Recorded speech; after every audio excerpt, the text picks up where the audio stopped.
Granted માધ્યમિક અને ઉચ્ચતર માધ્યમિક શાળામાં શિક્ષકોની ભરતી લઈને મહત્વના સમાચાર મળી રહ્યા છે। જૂના શિક્ષકોની ભરતી બાબતે ઠરાવ પસાર કરાયો છે। 5 વર્ષનો સળંગ શૈક્ષણિક અનુભવ ધરાવતા શિક્ષકો કરી શકશે અરજી।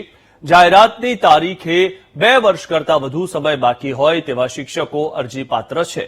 નોકરી દરમિયાન ભરતી અને બદલીનો લાભ ન લીધો હોય તેવા શિક્ષકો અરજી પાત્ર છે।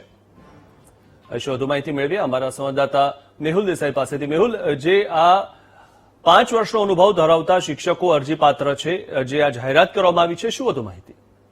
બિલકુલ ધોરણ 9 થી 12 માધ્યમિક અને ઉચ્ચ માધ્યમિક શાળાઓમાં જૂના શિક્ષકોની ભરતીના સંદર્ભમાં આ જે છે તે ઠરાવ કરવામાં આવ્યો છે। મુખ્યત્વે શાળામાં ઓછામાં ઓછા 5 વર્ષનો સળંગ શૈક્ષણિક અનુભવ હોય અને હાલ સેવામાં હોય તેવા શિક્ષકો અરજી કરી શકશે।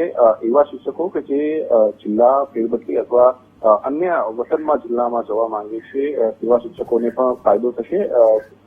4:1 3:1 જે નિર્ણય કરવામાં આવ્યો છે તેમાં જે શિક્ષકો જે છે તેને સીધો લાભ મળશે। જાહેરાતની તારીખથી 2 વર્ષ કરતા વધુ સમય બાકી હોય તેવા શિક્ષકો જે છે તે અરજી કરી શકશે। નોકરી દરમિયાન એક પણ વખત ભરતી અને બદલીમાં જૂના શિક્ષક તરીકેનો લાભ લીધેલો ન હોવો જોઈએ। આ તમામ માહિતી સાથેનો વિસ્તૃત ઠરાવ જે છે તે નિયમન કરવામાં આવ્યો છે। જી, આભાર મેહુલ માહિતી આપવા બદલ।